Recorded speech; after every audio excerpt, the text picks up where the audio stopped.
The following is an encore presentation of Everything Everywhere Daily. Sometime around 8,000 to 9,000 years ago, ancient people in Asia Minor found a very dull gray metal that turned out to be easy to manipulate when it was heated. For thousands of years, it was used for a variety of purposes, including as a food additive. With the advent of the Industrial Revolution, even more uses were found for this unique metal. However, by the 20th century, scientists realized that maybe this stuff really wasn't so good for us. Learn more about lead, how it's been used throughout history, and how our perception of it has changed on this episode of Everything Everywhere Daily.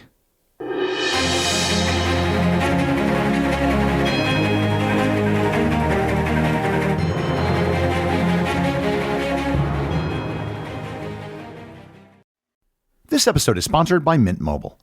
Do you say data or data? Well, I say data. And for the longest time, I thought paying a fortune on my monthly data plan was just normal. That wasn't until I found out about Mint Mobile and their premium wireless plans that start at just $15 a month. With Mint Mobile, I use the exact same network on the exact same cell towers I used before with the exact same phone and exact same phone number. The only thing that isn't the same are the monthly fees.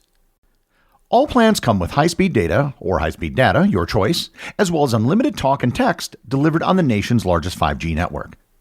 No matter how you say it, don't overpay for it. Shop data plans at mintmobile.com/EED. That's mintmobile.com/EED. Upfront payment of $45 for a 3-month 5GB plan required, equivalent to $15 a month. New customer offer for the first 3 months only, then full price plan options available. Taxes and fees extra. See Mint Mobile for details.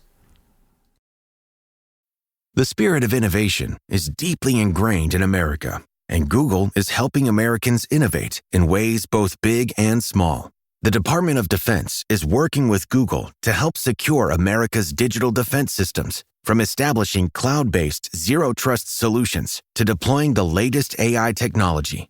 This is a new era of American innovation. Find out more at g.co/American innovation. As I mentioned in several previous episodes, there were 7 metals that were known to ancient people: gold, silver, tin, iron, copper, mercury, and lead. I've done episodes on all the other metals of antiquity, and this is the episode about the last of the 7 metals, lead. So let's start with the basics of lead. Lead sits at the 82nd position on the periodic table with 82 protons in its nucleus. There are 4 stable isotopes of lead, and lead is often created at the end point of the decay chain of uranium-238, uranium-235, and thorium-232. Lead has the highest atomic number of any stable non-radioactive element. Lead naturally has a very dull gray color, making it one of the few metals that doesn't have a shiny silver color. One of the attributes of lead you're probably familiar with is its density. Lead has a very high density, which makes it useful for a host of applications, some of which I'll get to in a bit. Lead also has a relatively low melting point, which makes it easy to work with. Of the 7 metals of antiquity, only mercury, which is a liquid at room temperature, and tin have lower melting points. One of the other significant properties of lead is that it doesn't corrode. So with that, the earliest evidence of the human use of lead dates back about 8,500 years in Anatolia, in modern-day Turkey. Small lead beads have been discovered, which may have been evidence of the earliest human smelting of metal.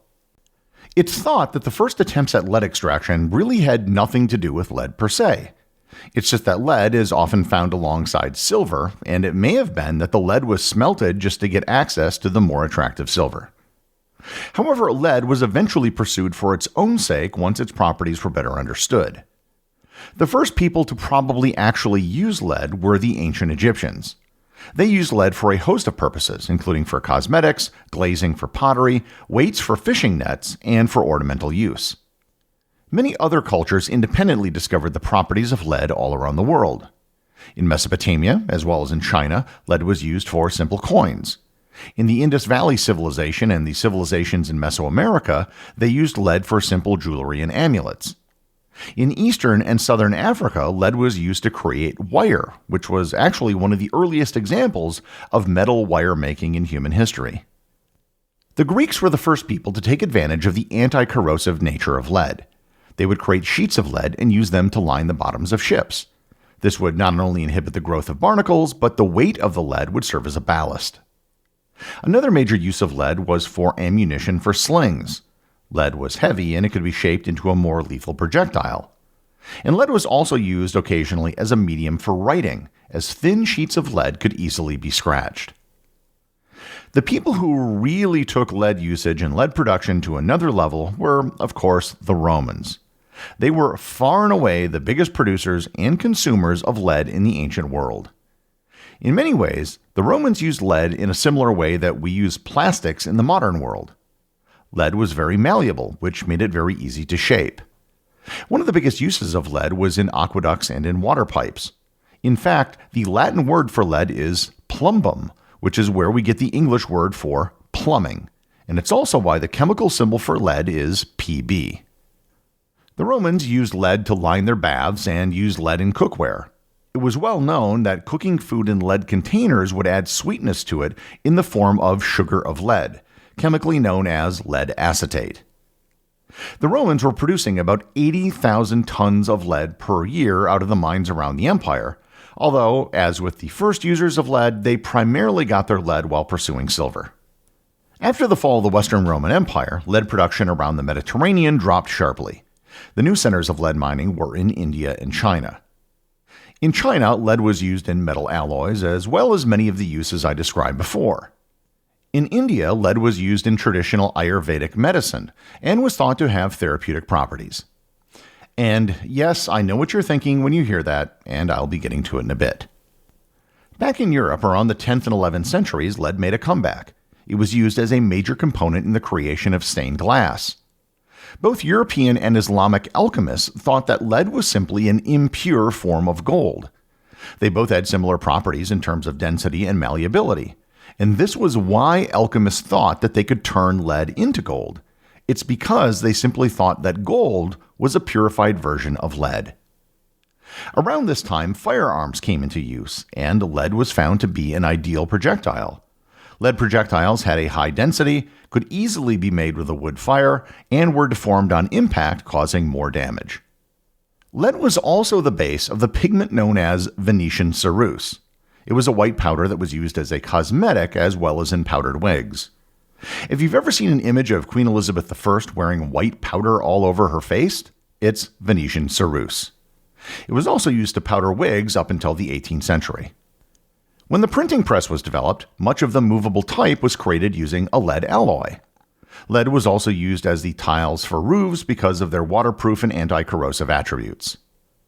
Pewter, which was an alloy of lead and tin, became popular in the 17th and 18th centuries for use as plates and cups.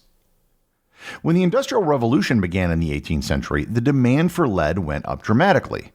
It was the first time in centuries that lead production managed to equal the levels that it did during the Roman Empire. Lead was still used for ammunition, and the demand for ammunition only increased as wars became ever larger.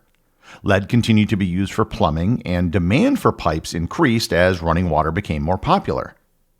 Lead was also used in many paints, as the addition of lead made for more durable paints that dried faster and resisted moisture. Contrary to popular belief, lead was never used in pencils, even though it's commonly referred to as pencil lead. The name simply comes from the confusion over the color, and some form of graphite has always been used for what people think of as lead. One of the biggest uses of lead was in the creation of lead-acid batteries, and today this is still the biggest use of lead in the world. In 1921, lead was added to gasoline as an anti-knock agent to make cars drive better. So you can see that lead has had a host of uses throughout history in places all over the world. However, there is a giant elephant in the room that I haven't yet mentioned, and I'm guessing that most of you thought it right away the moment you heard the topic of this episode. The fact that lead is toxic. For thousands of years, people all over the world have been consuming lead directly or indirectly. The Romans used it for plumbing and carrying their water. They also used it as a sweetener. In China, India, and other countries, lead was often administered as a medicine.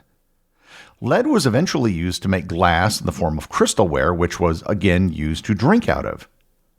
Lead poisoning was something that had been known for a very long time. The Roman architect Vitruvius wrote about the dangers of lead poisoning over 2,000 years ago, and the Romans knew it as Saturnine gout.